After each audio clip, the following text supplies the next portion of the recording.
السلام علیکم ورحمۃ اللہ وبرکاتہ۔ ناظرین، آج ہم بات کرنے والے ہیں سلطنت سلجوکیہ کے بارے میں۔ سلطنت سلجوکیہ کیسے قائم ہوئی، اس کا اختتام کیسے ہوا، تو ویڈیو کو آخر تک دیکھیں اور ویڈیو کو لائک کریں اور چینل کو سبسکرائب کرنا بالکل نہ بھولیں۔ ناظرین، خلیفہ راشد حضرت عثمان غنی رضی اللہ تعالیٰ عنہ کے دور خلافت میں جب تبرستان کا علاقہ فتح ہوا اور 31 ہجری کو اسلامی لشکر نے ماوراء النہر کے علاقے میں پڑاؤ کیا تو اس علاقے کے ترک جوک در جوک اسلام میں داخل ہونے لگے اور خدائی پیغام کو پوری دنیا میں پھیلانے کے لیے جہادی سرگرمیوں میں شریک ہو گئے۔ اس کے بعد اسلامی لشکر کی پیش قدمی جاری رہی اور حضرت امیر معاویہ رضی اللہ تعالیٰ عنہ کے دور خلافت میں بخارا فتح ہوا۔ کامیابی و کامرانی کا یہ سلسلہ آگے بڑھا اور سمرقند بھی اسلامی قلم رو میں شامل ہوا، حتیٰ کہ اسلامی سلطنت کی سرحدیں وسیع سے وسیع تر ہوتی گئیں، اور ایک وقت وہ بھی آیا کہ ماوراء النہر کے تمام علاقے اسلامی سلطنت کا حصہ بن گئے اور ان میں بسنے والے ترک قبائل نے خالص اسلامی تہذیب و تمدن کو اختیار کر لیا۔ یوں اسلامی تحریک کے اہم ترین دور میں ترکوں کو سلطنت میں خاصی اہمیت حاصل ہو گئی، حتیٰ کہ وہ وقت بھی آیا کہ ترکوں نے ایک بہت بڑی اسلامی سلطنت کی بنیاد رکھی۔ اس سلطنت کا دولت عباسیہ کے خلفاء کے ساتھ مضبوط تعلق تھا۔ یہ سلطنت تاریخ میں سلجوقی سلطنت کے نام سے پہچانی جاتی ہے۔ یہ سلطنت خراسان، ماوراء النہر، ایران، عراق، بلاد شام اور ایشیائی کوچک کے تمام علاقوں پر مشتمل تھی۔ سلجوکیوں نے بغداد کی عباسی خلافت اور اس کے مذہب اہل سنت والجماعت کی خوب مدد کی۔ سلجوکی سردار طغرل بیگ عباسی خلافت کے دارالحکومت میں داخل ہوا تو خلیفہ قائم بامر اللہ نے ان کا شاندار استقبال کیا، انہیں نہایت قیمتی خلیت عطا کی اور اپنے پاس بٹھایا اور بڑے معزز القابات سے نوازا۔ ان القابات میں سے ایک لقب سلطان رکن الدین طغرل بیگ ہے۔ اس کے علاوہ عباسی خلیفہ نے یہ حکم صادر کیا کہ بغداد کی مسجدوں میں اس کے نام کا خطبہ پڑھا جائے۔ خلیفہ کی اس قدر حوصلہ افزائی کی وجہ سے سلجوکیوں کو پوری اسلامی دنیا میں بے پناہ قدر و منزلت حاصل ہوئی۔ طغرل بیگ بڑی طاقتور شخصیت کا مالک تھا، بڑا ذہین، کمال شجاع، دیندار، اور انہی خصائل کی وجہ سے اس کی حمایت میں آئے روز اضافہ ہوتا چلا گیا اور اس نے ایک نہایت ہی طاقتور لشکر تیار کر لیا۔ خلیفہ قائم بامر اللہ نے سلجوقی سلطنت کے ساتھ اپنا تعلق مضبوط کرنے کے لیے طغرل بیگ کے بڑے بھائی جعفری بیگ کی بیٹی سے شادی کر لی۔ یہ شادی 448 ہجری میں ہوئی۔ پھر شعبان 454 ہجری میں طغرل بیگ کی شادی خلیفہ عباسی قائم بامر اللہ کی بیٹی سے ہوئی، لیکن اس کے بعد طغرل بیگ زیادہ عرصہ تک زندہ نہ رہ سکا۔ 8 رمضان المبارک 454 ہجری یعنی صرف ایک ماہ بعد اس کا انتقال ہو گیا۔ اس وقت طغرل بیگ کی عمر 70 سال تھی۔ سلطان طغرل بیگ کی وفات کے بعد اس کے بھتیجے الپ ارسلان نے اقتدار کو اپنے ہاتھ میں لیا۔ الپ ارسلان اپنے مرحوم چچا کی طرح ایک نہایت تجربہ کار لیڈر اور جرأت مند شخصیت کا مالک تھا۔ سلطان الپ ارسلان اپنی مملکت کی سرحدوں کو وسیع کرنے سے پہلے 7 سال کے عرصہ تک اپنی مملکت کے دور دراز کے علاقوں کے حالات کا جائزہ لیتا رہا، اور جب ان علاقوں کے حالات سے مطمئن ہو گیا تو اپنے عظیم مقاصد کو پانے کے لیے اس نے پلاننگ شروع کر دی۔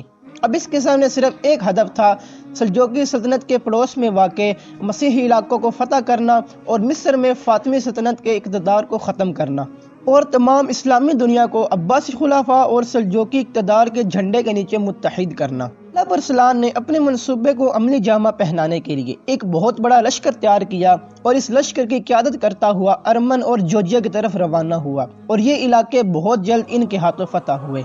سلطان الپ ارسلان آگے بڑھا اور اس نے مرداسی سلطنت کا محاصرہ کر لیا اور مرداسی سلطنت کے فرمانروا محمود بن ساحل بن مرداس کو مجبور کیا کہ وہ مصر کے فاطمی خلیفہ کی بجائے عباسی خلیفہ کی حکومت کو تسلیم کریں اور لوگوں کو اس حکومت کے احکام کا پابند کریں۔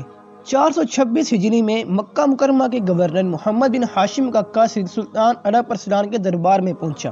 قاصد نے خبر دی کہ مکہ شریف میں سلطان الپ ارسلان کے نام کا خطبہ دیا جا رہا ہے۔ سلطان نے مکہ شریف کے قاصد کی بڑی عزت افزائی کی، 30,000 دینار گورنر کی خدمت میں ارسال کیے اور کہلا بھیجا کہ اگر گورنر مدینہ ایسا کرے گا تو اس کی خدمت میں 20,000 دینار پیش کیے جائیں گے۔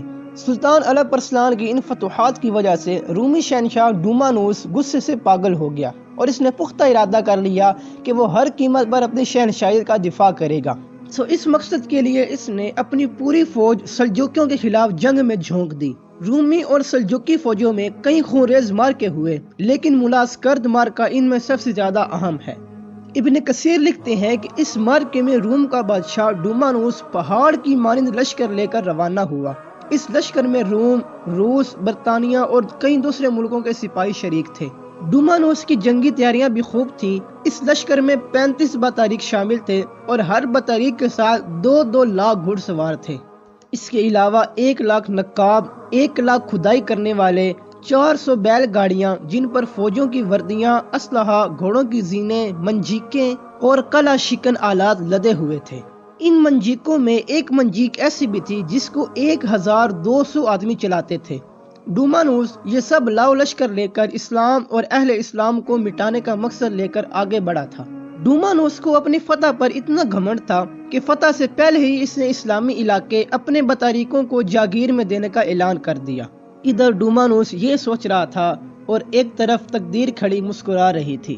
سلطان الپ ارسلان اور رومی فوجیوں کا آمنا سامنا الزہوہ کے مقام پر بدھ کے روز ہوا۔ ذی قعدہ کے مہینے میں ابھی 5 دن باقی تھے۔ رومی فوج کی کثرت دیکھ کر سلطان الپ ارسلان کچھ پریشان ہوا، لیکن فقیہ ابو نصر محمد بن عبد المالک بخاری نے ان کو حوصلہ دیا اور کہا، سلطان محترم، جمعہ شریف کے روز جب خطبہ جمعے کے خطبے پڑھ رہے ہوں اور مجاہدین کے لیے دعائیں مانگ رہے ہوں، اس وقت دشمن پر حملہ کر دیں۔ اللہ کریم مسلمانوں کی دعاؤں کے طفیل سلطان کو فتح عطا فرمائے گا۔ جب وہ وقت آیا اور دونوں لشکر میدان میں اترے تو الپ ارسلان اپنے گھوڑے سے اترا، زمین پر سر رکھ کر اور اپنی پیشانی کو خاک آلود کر کے بارگاہ خداوندی میں فتح و نصرت کے لیے ملتجی ہوا۔ اللہ کریم نے مسلمانوں کی مدد فرمائی اور نصرانیوں کے سروں کو جھکا دیا۔ رومی بادشاہ کو گرفتار کر لیا گیا۔ جب شاہ روم کو سلطان الپ ارسلان کے حضور پیش کیا گیا تو سلطان نے اپنے ہاتھ سے اسے 3 کوڑے مارے اور پوچھا کہ اگر میں تیرے سامنے گرفتار ہو کر پیش ہوتا تو میرے ساتھ کیا سلوک کرتا؟ ڈومانوس نے کہا، میں تم سے انتہائی برا سلوک کرتا۔ سلطان الپ ارسلان نے کہا، میرے بارے میں تیرا کیا گمان ہے؟ ڈومانوس بولا، تو یا تو مجھے قتل کر دے گا، یا اپنے ملک میں میری تشہیر کرے گا، یا معاف کر دے گا، یا فدیہ لے کر مجھے رہا کر دے گا۔ سلطان الپ ارسلان نے کہا، میرا ارادہ یہ ہے کہ میں تجھ کو معاف کر دوں اور فدیہ لے کر چھوڑ دوں۔ سلطان الپ ارسلان نے اس سے 15 لاکھ اشرفیاں لے کر اسے آزاد کر دیا۔ جب ڈومانوس روانہ ہونے لگا تو سلطان نے اسے پینے کے لیے مشروب دیا۔ وہ سلطان کے اس نیک سلوک سے بہت زیادہ متاثر ہوا، زمین بوس ہوا اور تعظیم بجا لایا۔ سلطان نے مزید شفقت کرتے ہوئے 10,000 دینار فدیہ سے چھوڑ دیے تاکہ وہ ان سے زیادہ راہ خرید سکے۔ ان تمام شفقتوں کے علاوہ سلطان الپ ارسلان نے ایک محافظ دستہ بھی ڈومانوس کے ساتھ بھیجا تاکہ اسے کوئی نقصان نہ پہنچے۔ اس محافظ دستے کے پاس ایک جھنڈا تھا جس پر کلمہ طیبہ لا الہ الا اللہ محمد رسول اللہ لکھا ہوا تھا۔ سلطان الپ ارسلان کے ایک مختصر سے لشکر نے، جس کی تعداد 15,000 سے بھی زیادہ نہیں تھی، اس نے ڈومانوس کے لشکر کو شکست سے دوچار کر دیا۔ اس واقعے نے رومیوں کی کمر کو توڑ کے رکھ دیا۔ اس شاندار فتح نے بازنطینی حکومت کو بتدریج کمزور کرنا شروع کر دیا، حتیٰ کہ ایک وقت وہ بھی آیا کہ اس قدیم ترین سلطنت کا عثمانیوں کے ہاتھوں خاتمہ ہو گیا۔ سلطان الپ ارسلان اسلام کا ایک عظیم سپہ سالار ایک باغی کے ہاتھوں شہید ہوا۔ اس باغی کا نام یوسف خوازمی تھا۔ سلطان الپ ارسلان کا وصال 10 ربیع الاول 465 ہجری میں ہوا۔ سلطان الپ ارسلان کے مرنے کے بعد کیا ہوا، اس کا جانشین کون مقرر ہوا، مزید سلطنت سلجوقیہ کتنے عرصے تک قائم رہی، یہ سب جاننے کے لیے انتظار کیجیے ہماری اگلی ویڈیو کا۔ تب تک کے لیے السلام علیکم ورحمۃ اللہ وبرکاتہ۔